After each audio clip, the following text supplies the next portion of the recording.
Do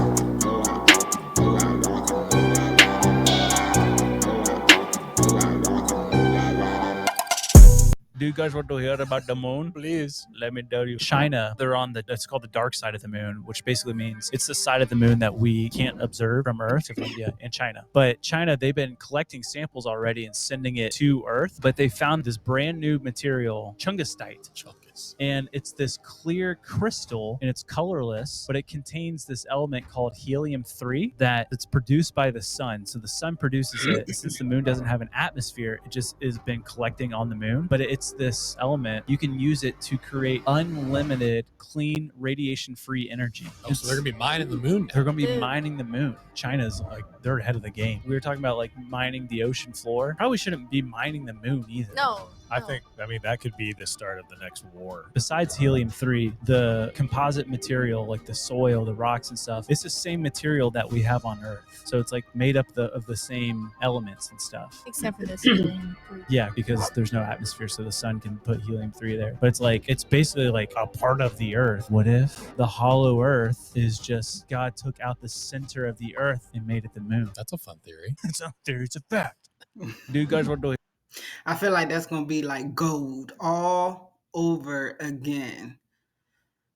Every time we find something, I'm telling you, every time we find something that's valuable or can be used for some type of energy or something, I'm telling you, or wealth, it's going to be like gold all over again. In this, oh my gosh. Here is Whitney Houston stripped down to just her vocals. Take a listen. And I will always love you. I will always love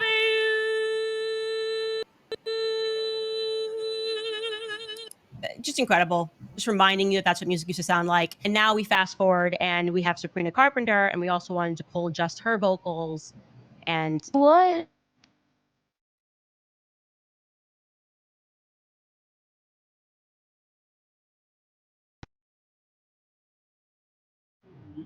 so it's just not for me. Like, I feel like I could do that. It's like talking a lot. I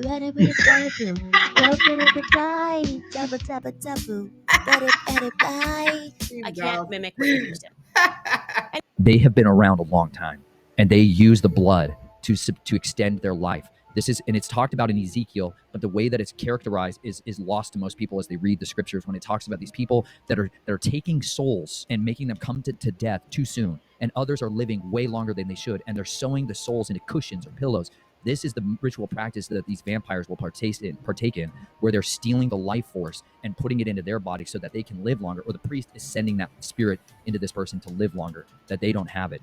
That form of vampire, or Igorigori, their story of their legend is that in the days of Sodom and Gomorrah, that a fallen one came and gave his blood to mankind and did not inseminate the women, but imbued his right of his spirit and his essence into mankind and began to alter their flesh and started this race of these vampires. That was what they claimed as their origin point of the story. That's what the seed that was being sown in Sodom and Gomorrah was.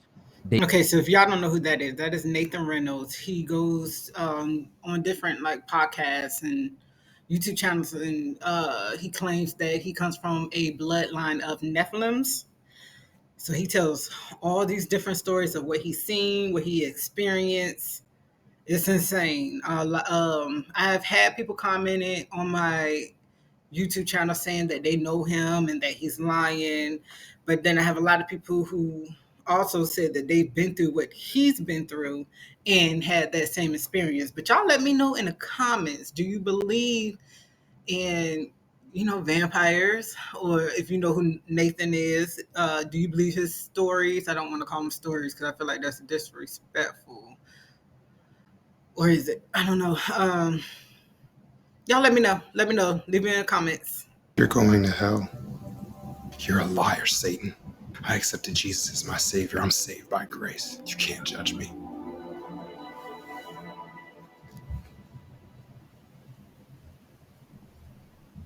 Jesus? Why are you dressed like that? Because this is how you see me. When I tell you to repent, you say you're not saved by works. When I convict you of your sin, you call me the devil. When I say you have to deny yourself, you call me judgmental. But you never told me that. Those judgmental, self-righteous Christians said that to me. You sent them to me. I sent them to warn you. You say you know me, but you use my grace as a license to sin. And you think I'm okay with that. Nobody's perfect. After everything I just told you, that's what you have to say. Do you really think I died for you to embrace the very thing I hate the most? All of this grace I've given you, and this is what you do with it. Check this out. This is the physique of Jesus Christ. In the coins, numismatics, we see the exact same image of the face of Jesus in coins that corresponds with the face of Jesus on the Shroud of Right. Turin. And then if you go to Sinai and you begin to see the icons and art, you see that all of the earliest art of Jesus that we have, he's bearded. I want to correct people who think that Jesus didn't have a beard. No, he would have taken the Nazirite vow, and his Right. beard probably would have grown 21 inches during his 3.5-year ministry that we know from the Synoptics and John's Gospel. So he was a bearded man. He was a physically fit man. I'm a historical Jesus scholar, so I've given my life to study the historical Jesus. Jesus probably walked somewhere around 15 to 20,000 miles in his lifetime. If you add up all of his trips to Jerusalem, this is a strong man. This is a man's man. And we see all of that reflected in the iconography and the earliest Christian art. We see that in the icon at Sinai. To the ancients, there were 7 planets. I will recite them for you. Okay. Mercury, Okay. Venus, Mars, Jupiter, Saturn, the Sun, What? and the Moon. All right. Now, I could see the moon being considered a planet. The day Yeah. planet was anything that moved against the background sky. Okay. The Greek word for wanderer, because these are things that wandered among the background stars, All right. is planetes. Planetes. Yes. It is not an accident that there's 7 days a week. Okay. Each day of the week is named for one of those 7 planets. Sunday Yeah. is named after Sunday. the sun. The sun. Okay, how about Saturday? So Saturday. Yeah, So it's Sunday. got to be Sunday. Saturn. Saturn. Sunday's the sun. And how about Moon Day? Monday. Well, there you go. Moon Day. Yeah, guess what Moon Day was named after? But now that works in Spanish because it's lunes. Lunes. Okay. Okay, so let's go back to the Romance languages. Okay. What do they call Tuesday? In the Romance Yeah, language? the lunes, martes. Martes. I know it in Spanish. Martes. Martes. It's Mars. Right. Mars. Okay. Okay. All right. There you Okay. go. That's cool. So Tuesday, well, Tuesday doesn't sound like Mars, but there is a Norse god called Tews. Tews. Tews, yes. Right. And this is a god of war. So what's Wednesday in Spanish? Miércoles. Miércoles, right? Which would be Mercury. Miércoles, Mercury. But for us, it's Wednesday. Wednesday. So Wednesday, Right. Woden. Woden. Woden's Day. Nice. Woden's Day. Yeah, yeah. Thursday, we all know who that's named after. Well, Thursday. Thor. Thor. Thursday. Right. It's Thor's Day. Thor's Day. Thor. Thor wields what? I know The that. hammer. Well, the hammer and Lightning. lightning. Right. Okay. Who in Greek mythology wields lightning? Well, Greek and Roman. Okay. Jupiter. Jupiter. So there you get Jupiter, Right. the corresponding god to Thor. And what are we left with? Friday. Friday. And that's the last day. That's Friday, 'cause we last day got out of the Saturn. 7. Saturn was Saturday. Okay. So Friday, what's that in Romance languages? So it, Well, in again, Spanish, I know it's viernes. Viernes, okay. Right. At Venus. Venus. Named for Venus, There the you go. goddess of Love. love and beauty and all that. Mm. But we've once again drawn from the Norse traditions there. So that is Frigga. Frigga. Frigga is the goddess of beauty I didn't know in that. Norse legend. The Yeah. Norse legend. But we have this amalgam of words that track those 7 days of the week. Okay. And we borrowed from Norse. We have Latin, and some of that Latin we would see in the Romance languages. Right. And so But they all track back to the seven planets. the 7 planets. Right now, you think you're standing still, but you're actually moving at 2.1 million kilometers per hour through space. Most people think the Earth orbits the sun in a nice circular path, but that's completely wrong. In reality, we're spiraling through space in a corkscrew motion, dragged along by the sun as it hurtles through the Milky Way at 828,000 kilometers per hour. If you were to mark your exact position in space right now and return in 24 hours, you'd be 57.3 million kilometers away from that spot. And that's just our galaxy. The entire Milky Way is moving at 2.1 million kilometers per hour toward the mysterious Great Attractor, a gravitational anomaly so powerful that it's pulling thousands of galaxies toward it. And we have no idea what it is. So the next time you feel like you haven't gone anywhere, just remember you're on a cosmic roller coaster, moving through the universe at speeds your brain can't even comprehend. Okay, how many, and I know this is going to be controversial, how many of you believe that we're actually moving or that we're standing still?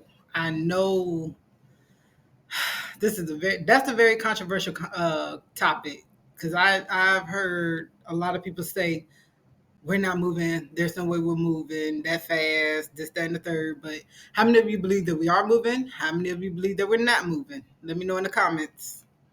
If aliens exist, they will be working off the same elements, because this is it. Saying that other elements could exist is true, but that's usually a misunderstanding of how this table is arranged. This is what stars make, in roughly the order they make it. Grossly summarized, hydrogen is first, and starts nuclear fusion by fusing together to make helium, which is second. The 1 and 2 in the top left corners is the number of protons. So it's 1, 2, 3, 4, until you get up to 118, which is the farthest we've gotten so far. There's nothing missing in here because there are no 2.5s or something. That would be like half a proton and an electron, and that makes no sense in this context. What could possibly exist is elements past this, something with like 119 protons or more, but that means they're heavy and probably unstable. Some of these larger elements aren't even found in nature. We manhandled them into existence. For context, gold is only 79 protons, and it's actually really hard for the universe to make this. It requires an insane explosion or like 2 neutron stars colliding. The gold we have is from before the solar system even existed. So when you get to like 118 protons, it's just getting ridiculous. Because remember, for life to be made of a thing, there needs to be enough of it for beings to consume and exist off of. It's the chemical reactions that are the real mystery. We know what happens when oxygen floats as a free agent versus when it combines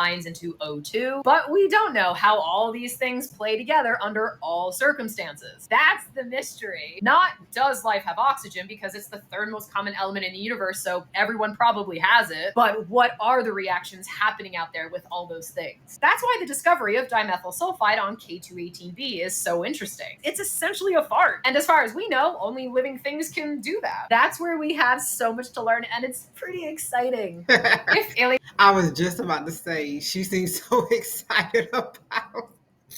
She must really like science. She must really like science and stuff. I don't exist. They're all characters that I played. I'm about to show you. I don't exist. They're all characters that I played, including Jim Carrey, including Joel Barish, including any of those things. They're all characters. Jim Carrey was a less intentional character because I thought I was just building something that people would like, but it was a character. I played the guy that was free from concern so that people who watched me would be free from concern. And then at a certain point you go like, okay, that's great. People talk about depression all the time. The difference between depression and sadness is just from happenstance, whatever happened or didn't happen for you, grief or whatever it is. And depression is your body saying, I don't want to be this character anymore. I don't want to hold up the avatar that you've created in the world. It's too much for me. So a friend of mine who's a spiritual teacher has a really good take. His name is Jeff Foster. You should think of depressed as deep rest. Your body needs to be depressed. It needs deep rest from the character that you've been trying to play. I know when Jim Carrey, and I just did like a short documentary on him, but I remember when he first started talking about, but that video will be out in about a week or two, or I think in July. But anyway, when he first started talking about his spiritual walk, and I believe this was 2017, it was prior to, I mean, of course, you know, he was talking about it a while back. But when he really started talking about it, I believe it was 2017, and a lot of people thought he was crazy. A lot of people were saying he was going through, especially, because his girlfriend did unalive herself. So he was going through a lot, and everybody was thinking like, oh, he's just having a mental breakdown and stuff like that. But I'm telling you, a lot of people are understanding him now. A lot of people are listening to what he's saying when he talk about himself, his spiritual walk, Christ consciousness. I don't know if he actually said Christ consciousness. I don't think I ever heard him say it, but I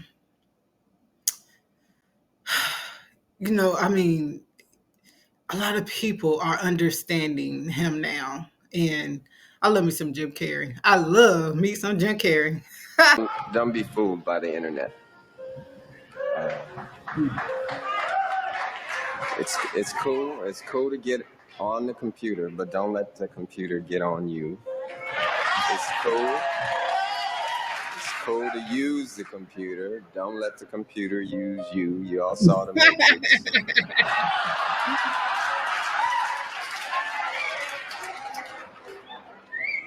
There's a war going on. The battlefield's in the mind. And the prize is the soul. So just be careful. You can call it God, you can call it the nature, you can call it the universe, no matter what. This force, this power does not make mistakes. God is not putting you in this earth incomplete. Why would he do that? What he's putting on the earth is existence. He's granting us existence. Yeah. And afterwards, it starts that we have concepts. We start thinking. We start having ideas about how this life is supposed to be. If you're not successful, it's not a life. If you don't have many cars, it's not a life. If you don't have many friends, it's not a life. Well, no, this is all human ideas. You came to the earth right from the beginning. You have been complete. One of the things that I like to teach people when there's a problem, and we all have problems, not all of us can deal with the world and war, but we can deal with our own problems. When a problem comes up, one of the best things to say is, all is well, everything is working out for my highest good, and out of this situation, this so-called problem, only good will come, and I am safe. And this is something that's very powerful. All is well, everything is working out for my highest good. Out of this experience, only good will come, and I am safe.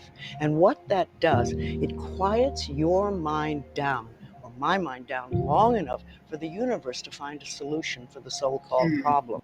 Are 3 city-killing asteroids going to hit us this week?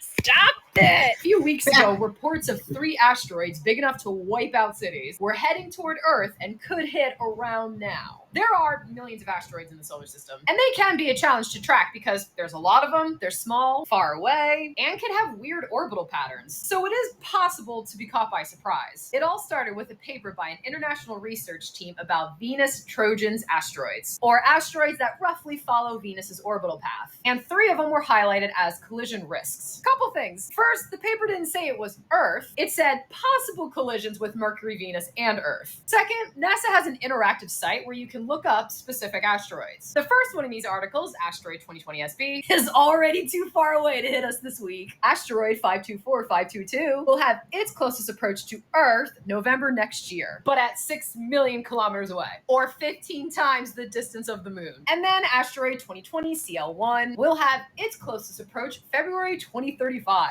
at 3.5 million kilometers. Now, to be fair, these numbers can change. We're updating orbital paths and sizes as we study these asteroids further. And a couple could turn out to be threats, but for now, you still have work in the morning. She's funny. All right, so let me ask y'all. So, scientists claim, that it happened before, that we was hit by an asteroid and all the dinosaurs went into extinction. I don't know if everybody believed that that happened. I think I've heard people believe that was a lie, something else happened, but don't quote me on that. So how many of you guys think that there's a possible chance in your lifetime, and I'm 42. So in my lifetime, or yours, if you're around the same age or younger or a bit older, do you think there's a possible chance that we could be hit by another asteroid? Let me know your thoughts. Leave it in the comments. There's something inside of us, we humans, that is so powerful. It is so beautiful. It is so ancient. It is so precious that there are organizations in the world today, and there always have been, societies in the past, that will go to any length to shield us from that part of ourselves, because that's where we find our power. When we are in our power, we are less vulnerable to fear. There's something inside. What's the best piece of advice you've ever received?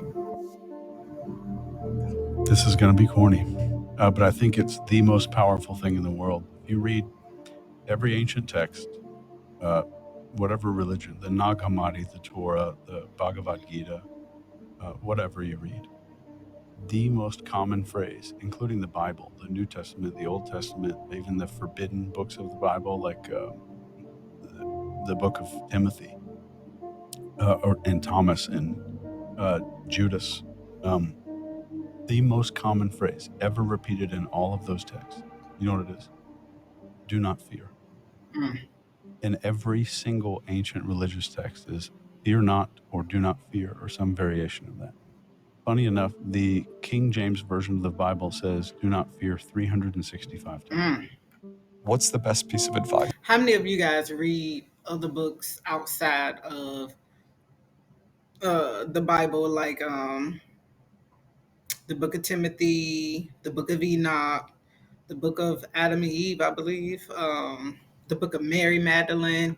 How many of you read those other books? Do you believe they are important?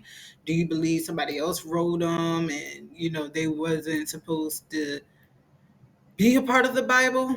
Like the other, what's the word for it? Apocrypha? Oh, God. Apocrypha? I think that's what it's called, all the Bibles, or the King James. The Old Testament. I don't know. Don't get me to lie. But how many of you actually read the other books? I do.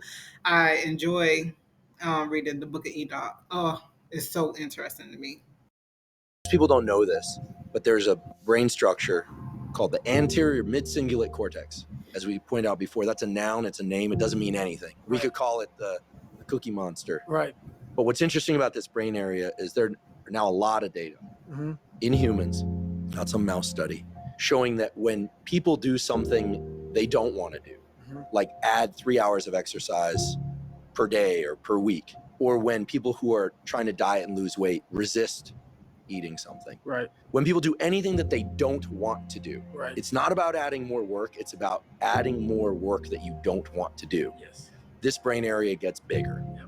Now, here's what's especially interesting about this brain area to me. The anterior mid-cingulate cortex is smaller in obese people. It gets bigger when they diet. It's larger in athletes. It's especially large or grows larger in people that see themselves as challenged and overcome some challenge. Right. And in people that live a very long time, this area keeps its size. In many ways, scientists are starting to think of the anterior mid-cingulate cortex not just as one of the seats of willpower, but perhaps actually the seat of the will to live. There's a law of the universe called the law of abundance, the law of attraction. You can have anything you want once you know what it is. One of the main lessons you come to Earth to learn is how to manipulate energy. Everything is energy. And you come to Earth to learn how to manipulate that, to be a master manifester. First, you have to know what you want. And a lot of people say, well, I need this, I want this. Those are the wrong words. In creating your reality, if you say, I need, I want, well, see, you're creating a lack. And you're putting it off by, I want it. No, the wording is, I have it. And you got to believe it. Because if you can see it in your mind as already done, already happened, it must occur. That's a law of the universe. How many of you guys practice the law of attraction, or what's the other laws? Can't think of it right now, but how many of you practice that? How do you activate the superconscious mind? Here is the most powerful of all. We call this the master method of activation. It is called solitude. How do you use solitude? We call this go into the silence. Go and sit down quietly by yourself for 30 to 60 minutes. 30 to 60 minutes. Most people in our society have never sat quietly for 30 to 60 minutes in their entire lives. Yet I will tell you this method works 100% of the time. That any problem that you have, any difficulty, any challenge, any goal that you want to accomplish, if you'll go into the silence and sit quietly and then listen to the still small voice within, at a particular moment, your mind will go clear and wham, exactly the answer you need will come at exactly the right time. Man, I tell my son this all the time. Like when he's very smart. My son is very smart, graduated with honors and everything. And he thinks a lot. I mean, like when his mind is going. And I just tell him, go sit in silence. Go sit in silence and everything will work itself out.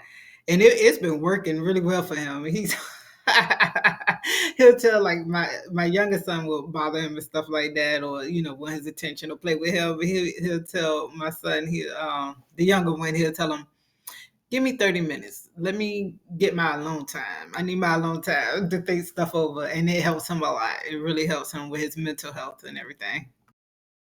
If you're talking about manifesting your dreams, it only requires two things. It requires a clear intention. An intention is a vision, a possibility. The moment you say, what would it be like to be healthy? What would it be like to be wealthy? What would it be like to have a new home? What would it be like to have a great job? And you get this idea in your mind. That's intention.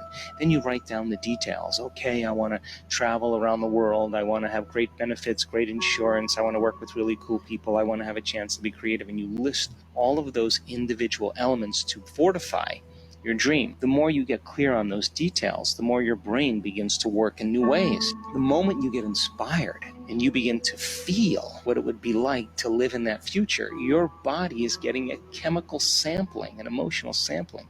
It's getting a taste of the future. Then they say, okay, I'm going to teach my body emotionally what it's going to feel like before it occurs. Now, what is the emotion you would feel if you had your dream come true? Pretty excited, joyful, inspired, incredible gratitude. What is gratitude? The emotional signature of gratitude means the event has already occurred. And if you can hold on to that emotional state of gratitude, your body is living in that future in the present moment. And that's when we begin to see the miracles happen. Hey ChatGPT, if you were the devil, how would you destroy men in the 21st century?